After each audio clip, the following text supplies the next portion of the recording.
Eu saúdo a todos com a paz e a graça do nosso Senhor e Salvador Jesus Cristo. Sejam muito bem-vindos a mais uma série de estudos baseados em alguma obra, em algum tema da fé cristã. Para o nosso estudo de hoje, nós escolhemos rememorar, tanto com a igreja em Acopiara como com os demais que não tiveram essa oportunidade, esse preciosíssimo livro que eu vou mostrar a vocês.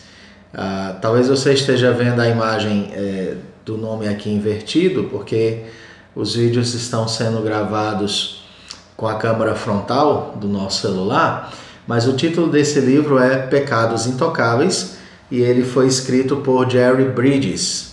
E é um livro muito piedoso, cujo assunto principal são os pecados sutis, ou aqueles pecados que aparentemente não são tratados devidamente na nossa vida por serem considerados, às vezes, pecados menores, menos graves. Mas o autor desse livro vai mostrar que esses pecados são tão danosos à nossa vida como quaisquer outros. E, na verdade, ele vai entrar na questão dos ídolos do coração, que são aquelas idolatrias que nós, infelizmente, precisamos conviver e temos o dever de lutar contra elas para que nós sejamos mais piedosos em nossa conduta cristã. Antes de nós orarmos e começarmos essa série, que terá vários estudos aqui no nosso canal, eu quero esclarecer que, talvez você não saiba, mas todos os vídeos do nosso canal são gravados aqui da minha residência. E eu moro em um bairro e, como todo bairro, costuma ter uma movimentação bastante intensa, com vizinhos que chegam, que saem. Essa é uma rua bem domiciliar. E hoje eu estou gravando durante o dia. Normalmente eu costumo gravar à noite os vídeos, por ser mais agradável o clima, mais silencioso, e assim a gente poder comunicar com menor interferência o estudo para você. Portanto, se você escutar algum barulho externo, um som de carro, alguma coisa assim, é simplesmente porque hoje, especialmente, eu estou gravando durante o dia, pois tive dificuldades pessoais de fazê-lo à noite.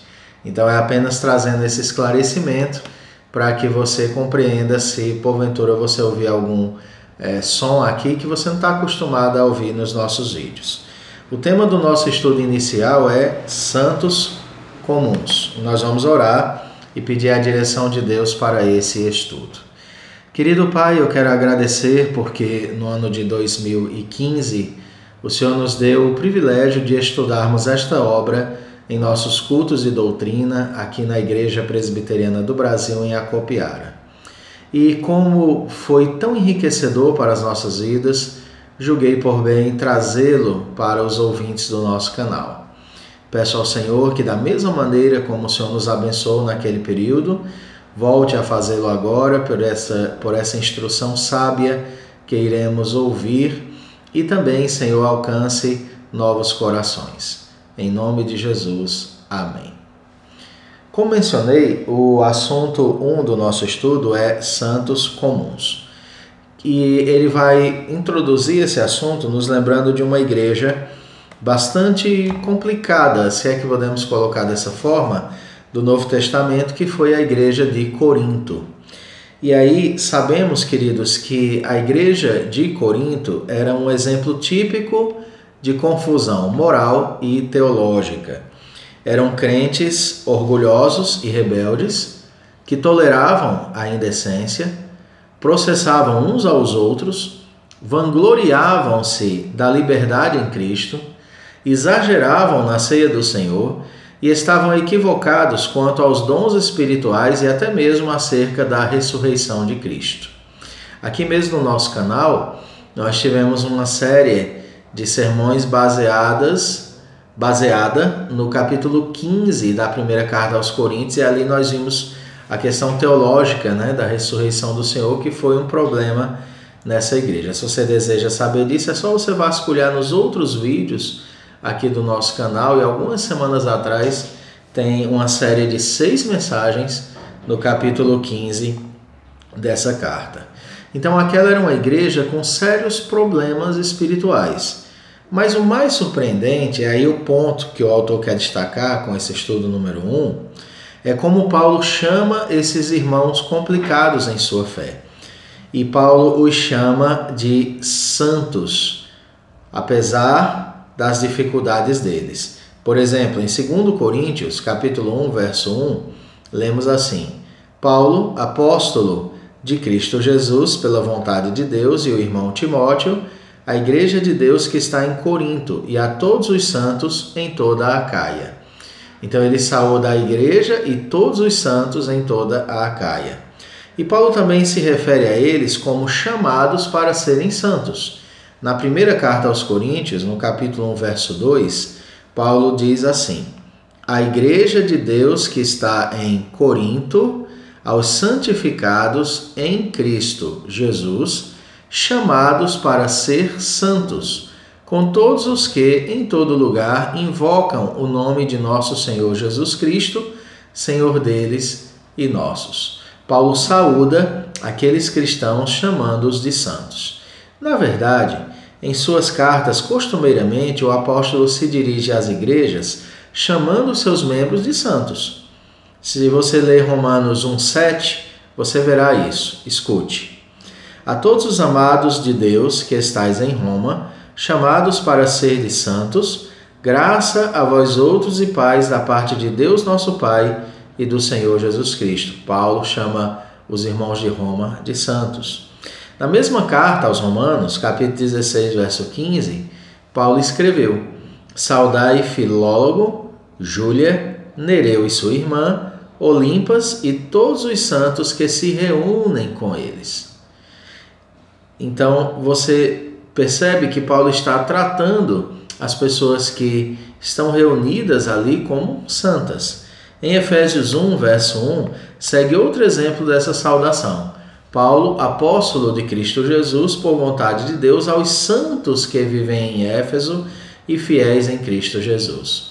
O mesmo acontece com Filipenses. No capítulo 1, verso 1, lemos: Paulo e Timóteo, servos de Cristo Jesus, a todos os santos em Cristo Jesus, inclusive bispos e diáconos que vivem em Filipos. Também, na mesma carta, no capítulo 4, versos 21 e 22, nós podemos ler: saudai cada um dos santos em Cristo Jesus, os irmãos que se acham comigo vos saúdam, todos os santos vos saúdam, especialmente os da casa de César. Outro exemplo também bem clássico disso é Colossenses, capítulo 1, verso 2. Aos santos e fiéis irmãos em Cristo que se encontram em Colossos, graça e paz a vós outros da parte de Deus nosso Pai, e daí por diante. Por que estamos citando todas essas saudações? Vocês vão perceber que a igreja primitiva era cumprimentada nessas cartas, sendo chamada de santa, aos santos. Os membros da igreja eram chamados de santos. E por que estou destacando isso? Porque, queridos, santo não significa necessariamente alguém isento de qualquer forma de pecado, porque aí nesse sentido não haveriam santos no mundo. A palavra grega traduzida por santo é hagios, cuja ênfase não repousa sobre o caráter, mas sobre o estado de ser. Em outras palavras, significa literalmente separado para Deus. E neste sentido somos santos, pois nós fomos separados por Deus para servi-lo do modo como ele se agrada que nós o façamos. Queremos dizer com isso que o crente é alguém que foi chamado para ser correto, mas que, todavia, carrega imperfeições em seu caráter que devem ser tratadas à luz da palavra de Deus. Esse tratamento das imperfeições é o que nós chamamos de santificação.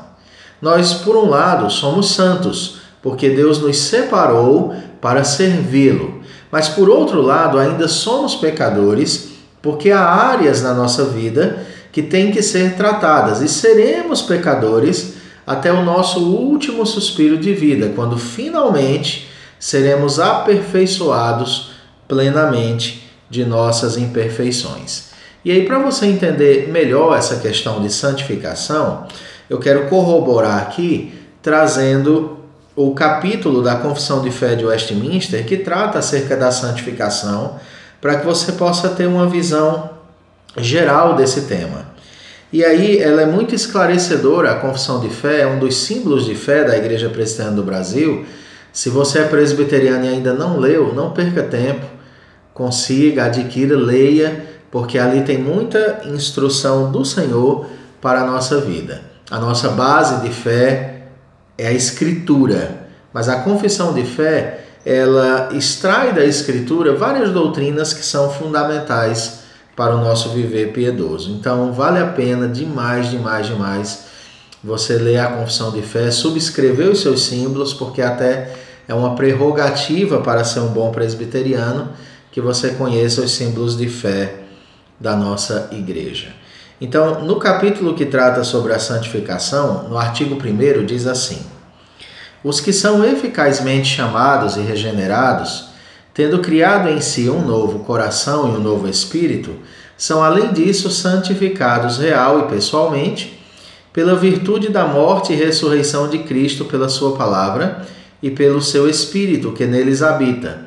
O domínio do corpo do pecado é neles todo destruído, as suas várias concupiscências são mais e mais enfraquecidas e mortificadas, e eles são mais e mais vivificados e fortalecidos em todas as graças salvadoras para a prática da verdadeira santidade, sem a qual ninguém verá a Deus. No 2º artigo sobre santificação, diz assim: esta santificação é no homem todo, porém imperfeita nesta vida. Ainda persistem em todas as partes dele restos da corrupção, e daí nasce uma guerra contínua e irreconciliável, a carne lutando contra o espírito e o espírito lutando contra a carne. Esse é o viver do crente. O crente tem uma luta entre o novo homem, que se refaz segundo o pleno conhecimento de Deus, e o velho homem que ainda tem prazer naquelas coisas, mas que agora tem consciência de que elas o afastam de Deus e o distanciam de uma comunhão real com o Senhor. Então o crente é alguém que vivencia uma luta interna entre a vontade de agradar a Deus e o desejo de satisfazer a si próprio. Essa é a luta que vai nos acompanhar toda a vida. Quando nós nos fortalecemos espiritualmente, temos vigor maior para combater a carne. E quando nós fraquejamos em relação à carne, nós cedemos, então nós entristecemos o espírito. Ainda vamos ter outros estudos aqui, se Deus permitir, e trataremos dessa questão. No artigo 3º dessa sessão, diz assim: nesta guerra, embora prevaleçam por algum tempo as corrupções que ficam, contudo, pelo contínuo socorro e eficácia do santificador Espírito de Cristo, a parte regenerada do homem novo vence, e assim os santos crescem em graça, aperfeiçoando a santidade no temor de Deus.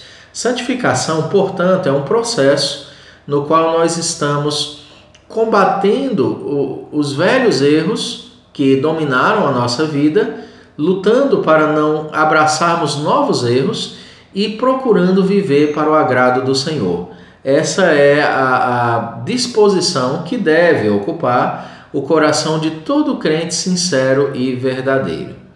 E aí, dito isso, queridos, daí se segue a seguinte questão: todo cristão verdadeiro, escute bem isso, foi separado ou reservado por Deus e para Deus. Paulo descreve o nosso Senhor Jesus Cristo como aquele que se entregou por nós para nos redimir de toda maldade e purificar para si um povo todo seu, dedicado às boas obras, conforme se lê em Tito 2,14. Escute a leitura desse texto. Inclusive eu aproveito, abrindo parêntese aqui, se você dispõe de uma Bíblia aí com você, não deixe de trazê-la todas as vezes que você for assistir a alguma pregação ou algum estudo mais extenso aqui em nosso canal, para que você possa conferir os textos e assim ver que o que estamos compartilhando com você é aquilo que está revelado nas Escrituras.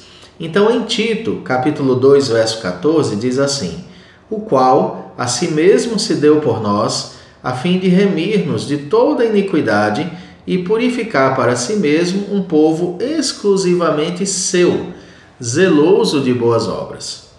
E aí em 1 Coríntios 6, de 19 a 20, nós também lemos: Acaso não sabeis que o vosso corpo é santuário do Espírito Santo que está em vós, o qual tendes da parte de Deus e que não sois de vós mesmos? Porque fostes comprados por preço. Agora, pois, glorificai a Deus no vosso corpo. O que é que Paulo está afirmando aí nesses textos? Queridos, Paulo afirma que não somos de nós mesmos, visto que fomos comprados por preço. Em suma, querido, santo é alguém a quem Cristo comprou com seu sangue na cruz e separou para si mesmo como sua propriedade. Não somos de nós mesmos, mas sim de Cristo. Uma vez que fomos transformados por Deus, nós passamos a ser propriedade exclusiva de Deus. Éramos dele no sentido de que ele nos escolheu para isso, mas nos tornamos nele na prática quando experimentamos a fé, que é um dom de Deus.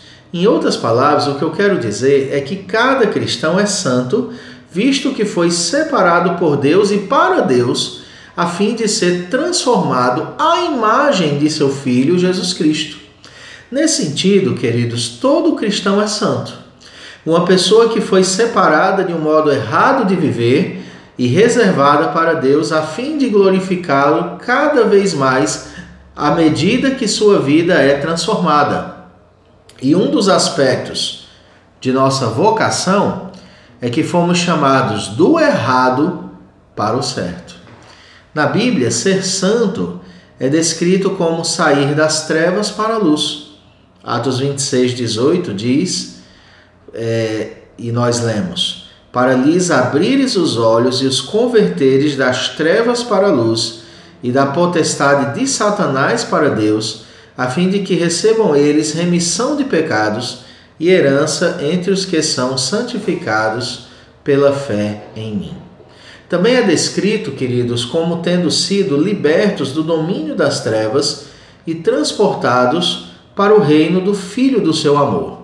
Em Colossenses 1,13 nós lemos: Ele nos libertou do império das trevas e nos transportou para o reino do Filho do seu amor. Nosso comportamento não nos torna santos. Somos feitos santos unicamente pela ação sobrenatural imediata do Espírito Santo, que realiza essa mudança profunda em nosso íntimo. Não é o nosso comportamento que produz santidade, é a santidade que emana de um coração alcançado pela graça, que produz um comportamento piedoso. E aí em 2 Coríntios 5,17, temos aquele famoso versículo que diz que se alguém está em Cristo, é nova criatura, as coisas antigas já passaram, eis que se fizeram novas. E em Ezequiel 36:26 está escrito: Dar-vos-ei coração novo, e porei dentro de vós espírito novo. Tirarei de vós o coração de pedra, e vos darei coração de carne. Queridos, nós fomos feitos santos para desenvolvermos um comportamento que glorifica a Deus. Não é o nosso comportamento que nos torna santos. É o fato de sermos modificados que traz como efeito a mudança de nosso comportamento. Apesar desta bênção tão grande, ainda há uma sagrada peleja para nós. Em outras palavras, a questão é que, mesmo sendo santos, no sentido de termos sido separados por Deus do pecado para vivermos para a sua glória, ainda temos nesta vida uma sagrada peleja contra a nossa velha natureza, que insiste em nos inclinar ao pecado. Então, para você compreender de forma mais resumida, o que nós estamos dizendo aqui é que Deus chamou você para ser um seguidor de Cristo. E ao fazer isso, Deus mudou o seu coração para que agora fosse um coração inclinado à santidade, mas que tem uma luta contra a velha natureza. E essa batalha entre o novo e o velho é a nossa santificação, é a luta cristã, onde nós perseguimos o que é correto, lutando para deixar o que é errado. Só que não é esse comportamento que produz a santidade. É a santidade que agora habita em nós que produz esse comportamento. E é por isso que eu sou um defensor que, se não há santificação, luta, desejo de mudança na nossa vida, uma batalha para sermos mais piedosos, é bem possível que não tenhamos sido ainda alcançados pela graça de Deus. Embora eu saiba que podemos ser abandonados por um tempo, entregues a certos erros por um tempo, para sermos punidos e aperfeiçoados depois. Mas o fato é que o cristão autêntico, ele busca a santificação. Em Gálatas 5,17 fala dessa luta, porque a carne milita contra o espírito e o espírito contra a carne, porque são opostos entre si, para que não façais o que porventura seja do vosso querer. Por esse motivo, Pedro nos incentiva a abstenção dos desejos carnais que milita contra nós. 1 de Pedro 2,11 diz: Amados, exorto-vos como peregrinos e forasteiros que sois, a vos absterdes das paixões carnais que fazem guerra contra a alma. Queridos, como pessoas chamadas para serem santas, devemos zelar cuidadosamente para que a nossa conduta não seja imprópria da nossa vocação. Esta conduta imprópria é o pecado, e o pecado é impróprio para nós. A grande questão é que algumas vezes corrigimos os pecados exteriores, mais visíveis, porém deixamos de corrigir aqueles que são mais sutis e que brotam do nosso coração.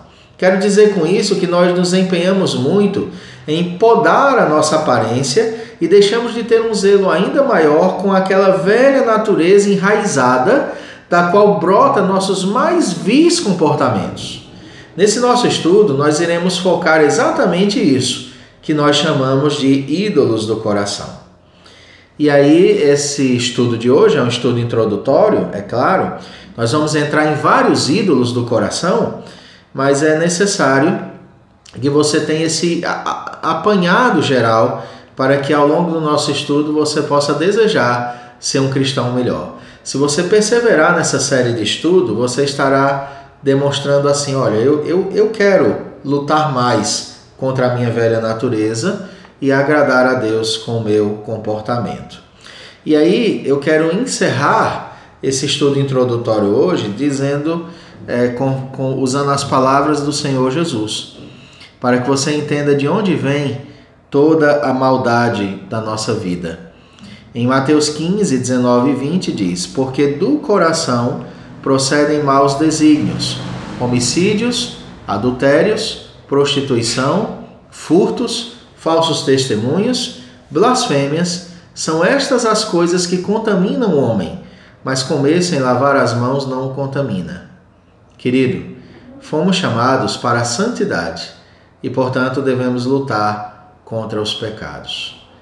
E dito isso, queridos, eu quero destacar que todo cristão sincero, ele se percebe falho e pecador, ele não se acha perfeito. Todo crente sincero se considera falho, mas luta em épocas com muita intensidade, em outras às vezes por descuido com menos intensidade, para ser agradável a Deus à luz das Escrituras. O maior prazer de um coração convertido é viver para o agrado do Senhor. Que Deus te abençoe com esse estudo introdutório, que você saiba, por meio do estudo de hoje, que Deus te chamou para ser santo e que os santos não são seres que já alcançaram uma perfeição, mas são novas criaturas que estão buscando serem melhores para a glória de Deus. Melhores esposos, melhores pais, melhores filhos, melhores funcionários, melhores irmãos em Cristo. A nossa luta deve ser: Senhor, quero ser melhor para a tua glória. Deus te abençoe e te guarde de todo o mal. Senhor, quero agradecer por esse tempo que o Senhor nos deu hoje aqui e quero pedir ao Senhor que fortaleça a fé de cada um que nos assiste nesse momento. Em nome de Jesus. Amém. Fica com Deus e toda quinta-feira sai aqui no nosso canal um estudo bíblico. Não sei por quanto tempo, até quando Deus nos dará condições de estar mantendo essa atividade, mas com certeza nosso canal veio para ficar e para ser uma bênção na vida de vocês. Deus abençoe a todos e até o próximo encontro aqui, se Deus assim permitir. Um abraço, tudo de bom.